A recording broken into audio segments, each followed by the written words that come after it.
ना पद का लालच है, ना दौलत का लालच है, केवल देश के लिए कुछ करने का जुनून है, देश के लिए कुछ करने के लिए आए हैं।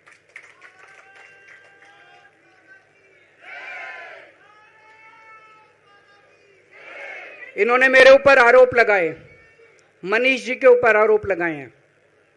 इस देश का जो सबसे कठोर कानून है, ईडी का कानून, पीएमएलए, जिसमें बेल भी नहीं मिलती, बेल मिलनी भी मुश्किल है, उसके अंदर हमारे ऊपर तरह तरह के इन लोगों ने आरोप लगाए हैं।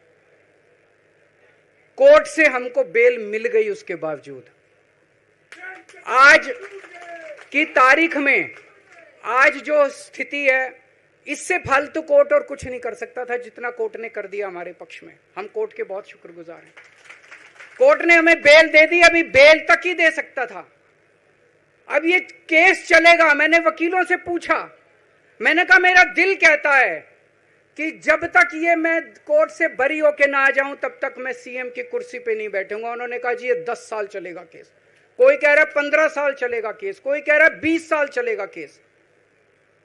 तो केस ये अभी लंबा चलेगा। आज कोर्ट जितना कर सकता था, कोर्ट ने हमारे पक्ष में निर्णय लिया है, हमें बेल दे दी। उन्होंने ऐसे कानून में जिसमें बेल मिलनी नामुमकिन होती है, उन्होंने बेल दे दी।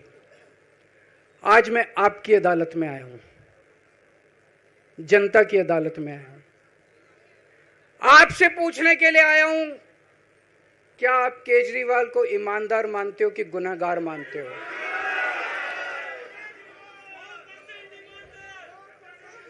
मैं दिल्ली की जनता से पूछना चाहता हूं, मैं देश की जनता से पूछना चाहता हूं कि क्या केजरीवाल ईमानदार है कि गुनहगार है?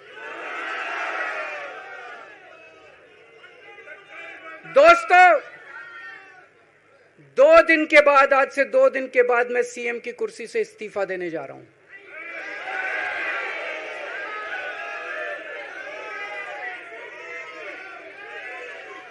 और मैं तब तक सीएम की कुर्सी पे नहीं बैठूंगा जब तक जनता अपना फैसला ना सुना दे।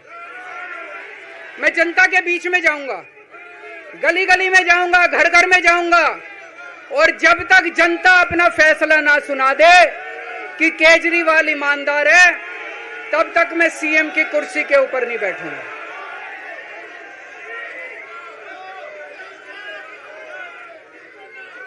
आज से कुछ महीने बाद चुनाव है, दिल्ली के चुनाव है। मैं जनता को निवेदन करना चाहता हूं, अपील करना चाहता हूं, अगर आपको लगता है केजरीवाल ईमानदार है, मेरे पक्ष में वोट दे देना।